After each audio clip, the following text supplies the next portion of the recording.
Que la grâce, la paix, la miséricorde vous soient données de la part de Dieu. Au nom de Jésus-Christ, notre seul Seigneur et Sauveur. Allez avec moi. Première épître des Corinthiens, chapitre 5, le verset 7. Mesdames et messieurs, frères et sœurs, nous allons partager un enseignement magnifique.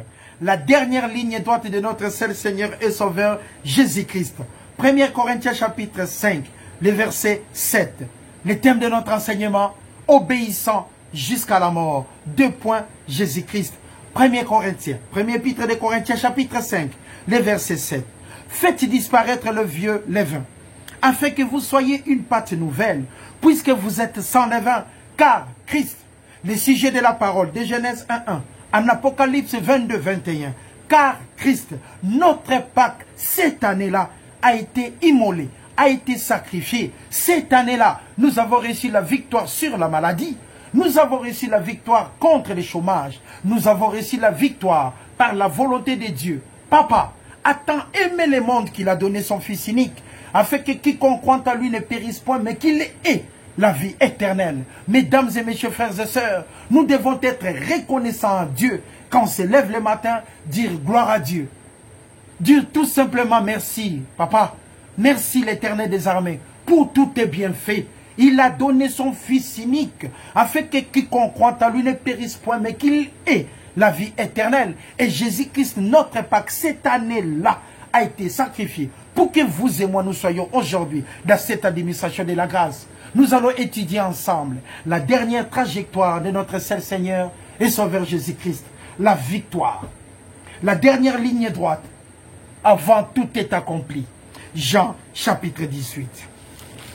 Jean chapitre 18 à partir du verset 28. Nous devons être reconnaissants. Ils conduisirent Jésus chez Caïphe, qui était le souverain sacrificateur cette année-là. C'était le matin. Ils n'entrèrent point eux-mêmes dans le prétoire, afin de ne pas s'essuyer et de pouvoir manger la Pâque. Pilate, donc pendant cette période qu'ils ont arrêté Jésus-Christ, c'était la préparation de la Pâque. La Pâque devait avoir lieu plus tard. Mais ces jours-là, ils ne sont pas rentrés dans les prétoires. Ils sont restés derrière pour avoir la possibilité de manger la Pâque. Mais nous, pour nous, nous savons la confirmation que Jésus-Christ, notre Pâque, a été immolé cette année-là. Pilate maintenant sorti. Donc, pour aller à eux, il dit, quelle accusation portez-vous contre cet homme? Il lui répondit, si ce n'était pas un malfaiteur, nous ne te l'aurions pas livré. Sur quoi Pilate leur dit, prenez-les maintenant vous-même et jugez-les selon votre loi. Parce que Pilate représentait la juridiction romaine et les Judéens devaient être ancrés dans leur loi selon le Sanhédrin, par exemple. Et pendant ce moment-là, maintenant, ils ont répondu. Les Juifs dirent, il ne nous est pas permis de mettre une personne à mort. Leur but, c'était d'arrêter Jésus-Christ et de le crucifier. C'était déjà ça, la préparation qu'ils ont fait. Et Judas les a conduits dans le jardin pour arrêter Jésus-Christ. Et pendant qu'ils ont amené maintenant Jésus-Christ du côté des juridictions romaines pour voir Pilate, et Pilate a dit, jugez-les vous-même. Verset 32. C'était afin que s'accomplisse la parole que Jésus-Christ avait dite, lorsqu'il indiqua de quelle mort il devait mourir. Pilate maintenant rentra dans le prétoire, appela Jésus et lui dit, es-tu le roi des Juifs? Jésus répondit, est-ce de toi-même que tu dis cela, ou d'autres te l'ont-ils dit de moi? Pilate répondit, moi, suis-je juif? Je suis plutôt romain. Regardons. Ta nation et les principaux sacrificateurs t'ont livré à moi. Qu'as-tu fait? Mon royaume n'est pas de ce monde, répondit Jésus. Si mon royaume était de ce monde, mes serviteurs auraient combattu pour moi, afin que je ne fusse pas livré aux Juifs, mais maintenant mon royaume n'est point d'ici-bas. Maintenant Pilate lui dit, tu es donc roi? Jésus répondit, tu l'as dit, je suis roi, je suis né et je suis venu dans le monde pour rendre témoignage à la vérité de la parole de Dieu. De Genèse 1:1 à l'Apocalypse 22:21, la parole de Dieu, sans grain de sable. Quiconque est de la vérité, écoute ma voix. Pilate lui dit, qu'est-ce que la vérité? Après avoir dit cela, il sortit de nouveau pour aller encore vers les Judéens. Et il leur dit, je ne trouve aucun crime en lui. Pilate est encore sorti du prétoire pour dire aux Judéens, je n'ai trouvé aucun crime en lui. Maintenant, Pilate était qui? À ce moment-là, il était le préfet de la Judée. Il était le préfet de la Judée, le procurateur. Il était le représentant de l'empereur Tibère à cette administration-là, parce que Tibère est venu après César. Mais le nom de César était gardé pour tous les empereurs. Ça représentait une valeur incroyable. Et après Tibère, c'était Caligula, que lui, il convoqua après Pilate ou à Rome. Mais pendant l'arrestation de Jésus-Christ, c'était l'empereur Tibère qui avait nommé Pilate comme étant le préfet, le procurateur, les représentants de l'État romain. Et dans la juridiction de la Judée, il était là pour représenter, pour soutenir la loi romaine. Incroyable cette situation. D'un côté, Jésus-Christ était accusé par des Judéens auprès de Pilate. Pilate ne comprenait pas la situation. Il ramena encore Jésus-Christ aux Judéens. Je n'ai trouvé aucun crime. Aucun crime, s'il vous plaît. Regardons pour comprendre. Verset 39. Mais comme c'est parmi vous une coutume que je vous relâche quelqu'un à la fête de Pâques, voulez-vous que je vous relâche le roi des Juifs? Lui-même, il avait proposé aux Judéens pour relâcher Jésus-Christ. Parce qu'après avoir attendu Jésus-Christ, il avait vite compris qu'il n'y avait aucun crime. Cet homme n'avait fait absolument rien de mal. Mais il avait aussi compris que les Judéens y tenaient à la crucifixion de Jésus-Christ. Et alors, de nouveau tous s'écrièrent, non, pas lui, mais Barabbas. Or, Barabbas était un brigand qui était aussi en prison. Chapitre 19. Alors Pilate, qui était le représentant de l'empereur Tibère, Pilate, qui était préfet dans cette juridiction, dans la Judée, alors Pilate prit Jésus et le fit battre des verges. Les soldats tressèrent une couronne d'épines qu'ils posèrent sur la tête de notre Seigneur et Sauveur Jésus-Christ. Imaginons nous-mêmes cette souffrance qui précéda la victoire. Imaginons nous-mêmes la dernière trajectoire de Jésus-Christ. Imaginons nous-mêmes. Imaginons cette souffrance pour nous. Afin que nous soyons aujourd'hui ce que nous sommes dans cette administration de la grâce. Pour que nous puissions dire au nom de Jésus-Christ, notre seul Seigneur et Sauveur. Amen. C'est cette année-là qui s'est sacrifié pour nous. C'est cette année-là que Dieu a manifesté son amour pour son peuple en envoyant Jésus-Christ. Regardons pendant l'arrestation.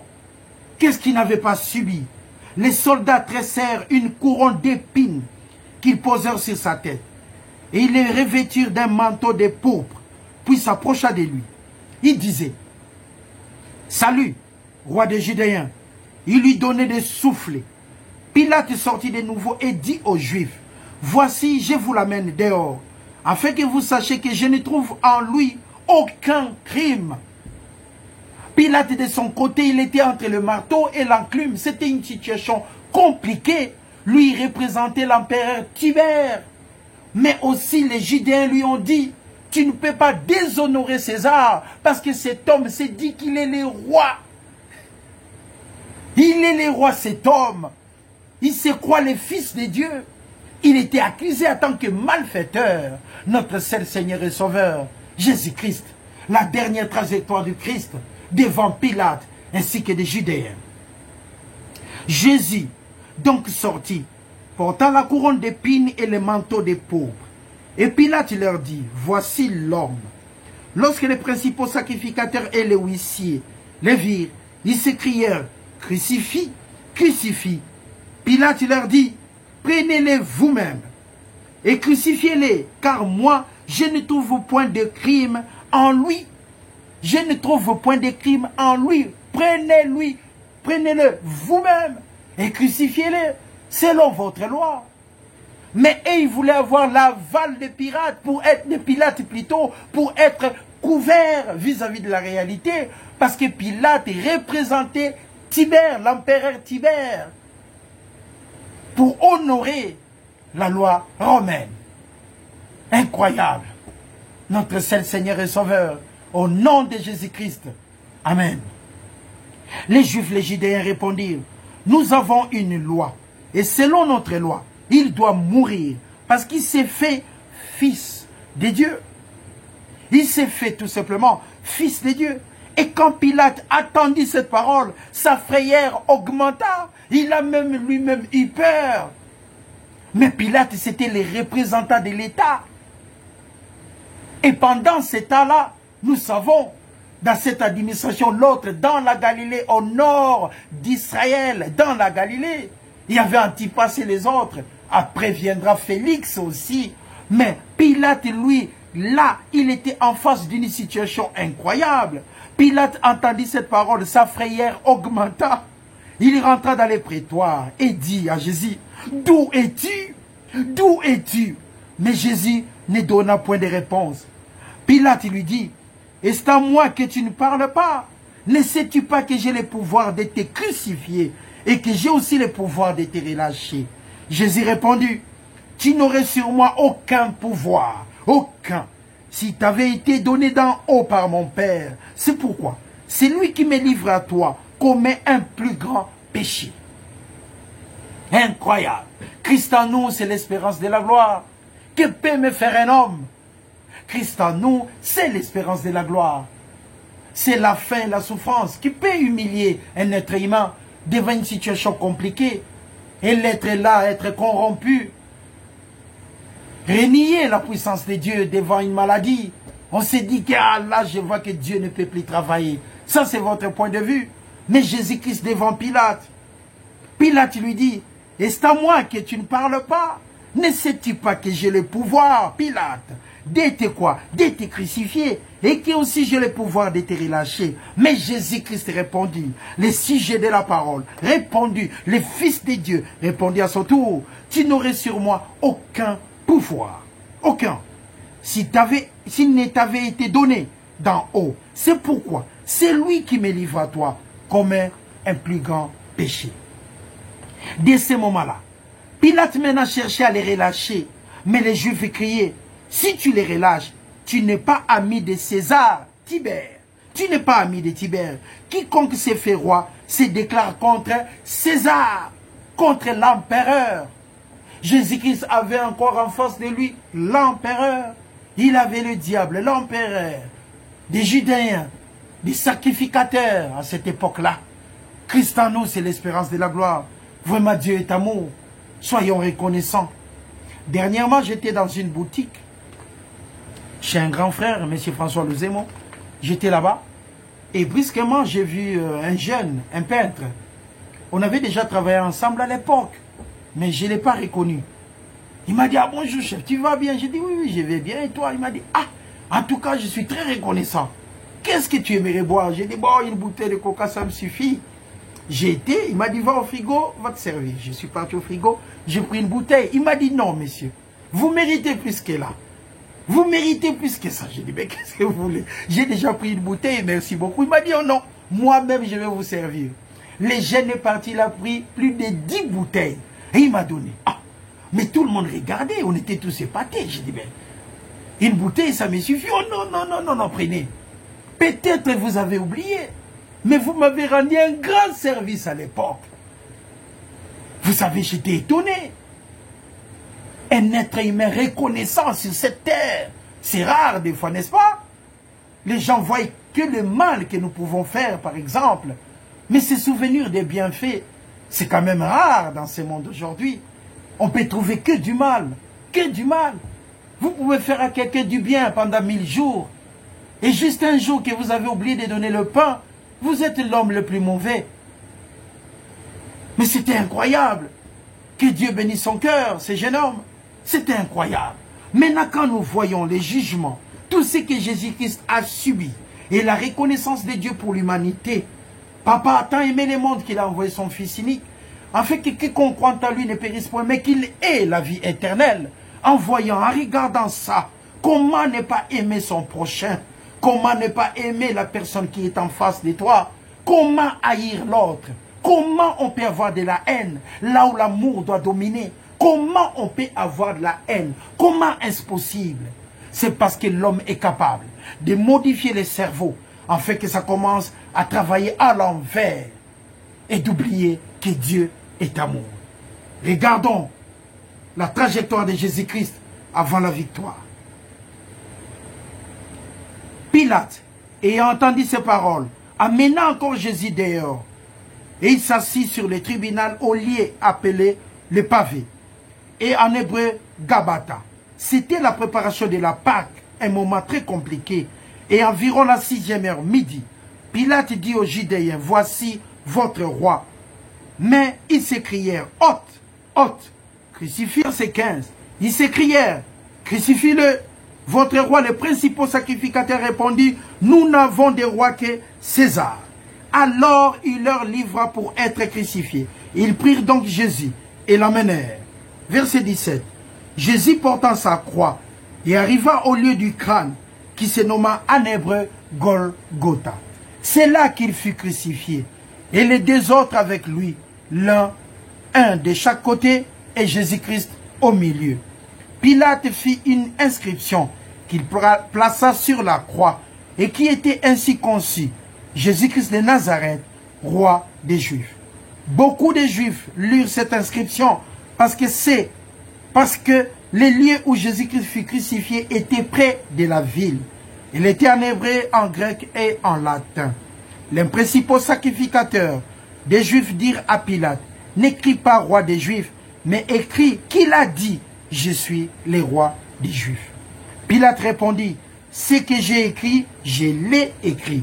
Et les soldats, après avoir crucifié Jésus-Christ, prirent ses vêtements et en firent 4 parts. Une part pour chaque soldat. Ils prirent aussi sa tunique, qui était sans couture, d'un seul tissu depuis le haut jusqu'en bas. Et ils dirent entre eux, ne la déchirons pas, mais tirons au sort à qui elle sera. Cela arriva afin que s'accomplisse cette parole de l'Écriture. Ils se sont partagés mes vêtements. Ils ont tiré au sort ma tunique. Voilà ce que firent les soldats. Près de la croix de Jésus-Christ, s'était née sa mère, la sœur de sa mère, Marie, femme de Clopas, et Marie de Magdala. Jésus, voyant sa mère, auprès d'elle les disciples qu'il aimait, et dit à sa mère, « Femme, voilà ton fils. » Puis dit aux disciples, « Voilà ta mère. » Et dès ce moment, les disciples l'a pris chez lui. Après cela, Jésus-Christ qui savait que tout était consommé, c'était la victoire. Jésus-Christ qui savait que c'était maintenant l'arrivée. Jésus-Christ qui savait que tout était accompli. Jésus-Christ qui savait que les devoirs étaient tout simplement accomplis. La volonté du Père. Dieu a tant aimé le monde qu'il a donné son Fils unique, afin que quiconque croit en lui ne périsse point, mais qu'il ait la vie éternelle. Jésus-Christ qui savait que le temps était arrivé. Jésus-Christ qui savait que c'était un moment de la victoire. Après cela, Jésus-Christ qui savait que tout était consommé. Il dit, afin que l'écriture soit accomplie, j'ai soif. Il savait que l'arrivée était là. J'ai tout simplement soif. Il y avait là un vase plein de vinaigre.